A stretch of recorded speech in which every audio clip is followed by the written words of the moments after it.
Bienvenue dans ce nouveau rendez-vous de Turf Actu. Ne manquez pas l'interview de Michael Ambos, un amateur pur jus qui a déjà gagné en tant que propriétaire, mais qui rêve d'une première victoire au sulky. Retrouvez également le programme de la réunion de ce lundi sur l'hippodrome de Vittel avec les infos des pros.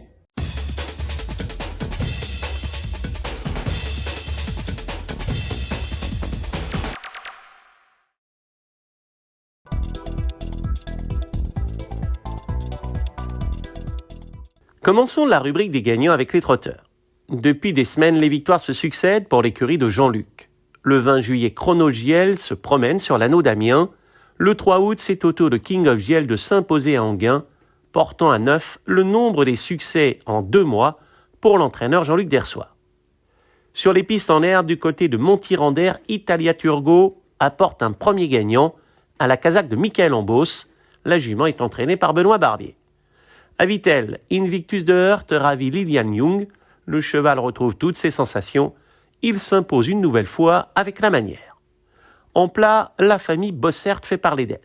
Stand the Ground, sous la responsabilité de Jérémy, gagne à Vittel. Il remet le couvert à Dieppe le 5 août, en devançant sa compagne d'écurie River Lily. Après le fils, le père Benjamin se souviendra longtemps de son déplacement en Normandie lui aussi. Ces deux pensionnaires se distinguent. Grebel gagne une course à condition à l'issue d'une fin de parcours décoiffante. Garigliano, sur une distance un peu courte avant le coup pour ses aptitudes, se balade dans un handicap sur le bon terrain qu'il affectionne. En obstacle, Lutte Maten pour le compte de Jeannot Inde débute victorieusement en steeple à la Roche-Posay. 1 mois après son succès sur les Edjalais. Ironie du Lac, élevé par Gilles Houillon, propriété de Guillaume Thomès, fait sien un cross à Vittel, une discipline qui semble parfaitement lui convenir désormais. Signalons la victoire du tandem Philippe Walter, Cindy March en plat à Vichy, dans un handicap avec Darling Challenge, sur une piste sur laquelle elle se plaît, en atteste son succès 2 mois plus tôt. Enfin, Let There Be Rock, sous les couleurs de Philippe Hartzer, et Joyeuse de Romay, propriété de Michel Charleux, s'illustre à Vichy, faisant preuve tous deux d'un courage extrême, comme en attestent les écarts à l'arrivée.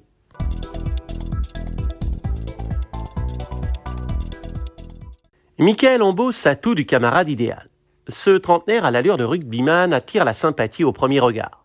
Il a gardé un côté enfant souriant, ses yeux reflètent une curiosité naturelle. Dès que le mot cheval est prononcé, son visage s'empourpre, le sujet fait mouche. Nous entrons dans son univers, son jardin secret. Dès lors, il suffit de tendre le micro, de laisser tourner la caméra. Action.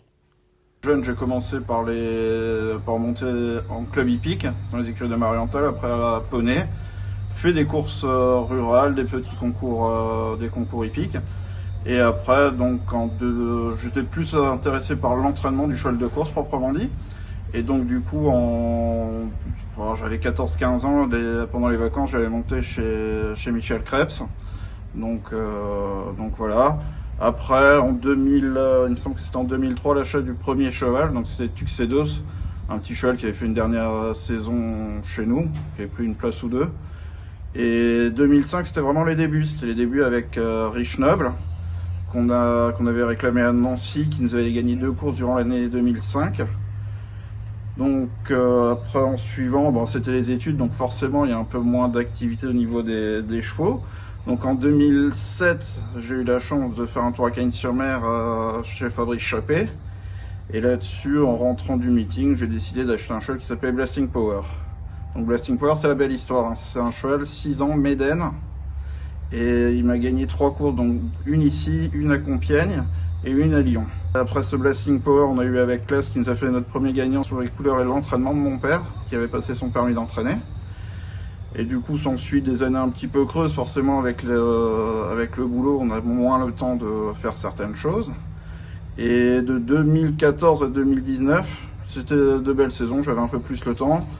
Donc on a fait des associations, on a eu des chevaux notamment comme Farouk qui a gagné en place pour l'entraînement de Michel Krebs.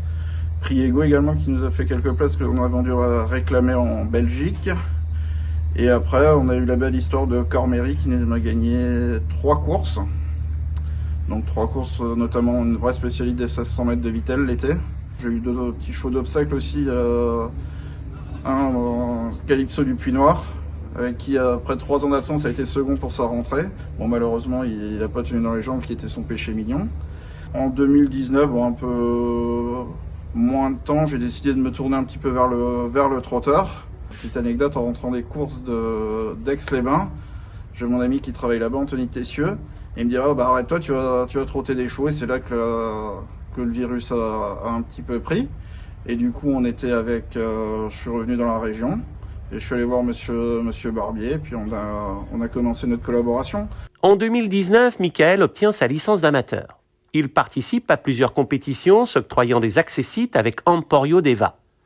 Il acquiert un peu plus tard avec son père Didier un autre cheval, Darwin Siga, qui va leur offrir en tant que propriétaire leur premier succès au trot. Une étape est franchie.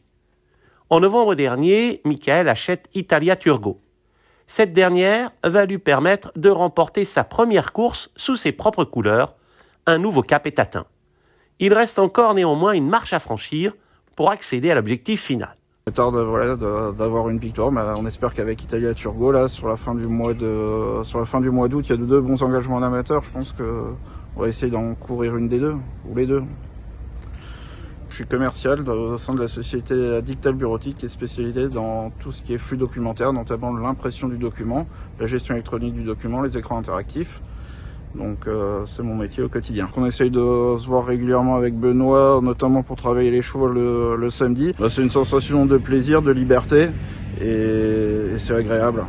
Surtout dans des conditions comme aujourd'hui où on voit un temps parfait. C'est des fois un petit peu moins drôle quand c'est en plein hiver, mais donc non, c'est des sensations de plaisir, de pur bonheur. Les ambitions, c'est de gagner forcément des courses, hein. Donc voilà, bon, maintenant ça serait d'essayer de gagner un petit peu en qualité, on va dire. D'essayer de gagner peut-être sur un hippodrome parisien comme Vincennes au trot.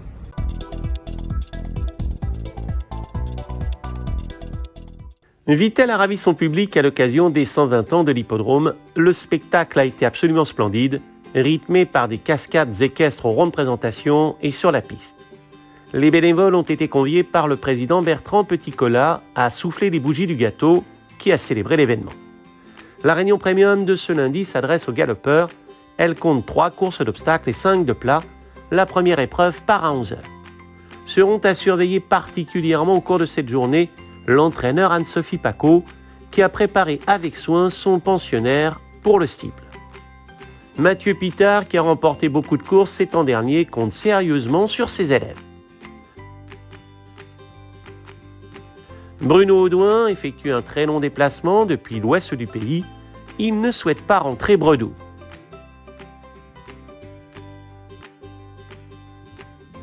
Agostino Coelho a besoin de cerner nos barrières. En revanche, il est très confiant avec Second to None. Plus d'informations sur l'hippodrome et sur les réseaux sociaux.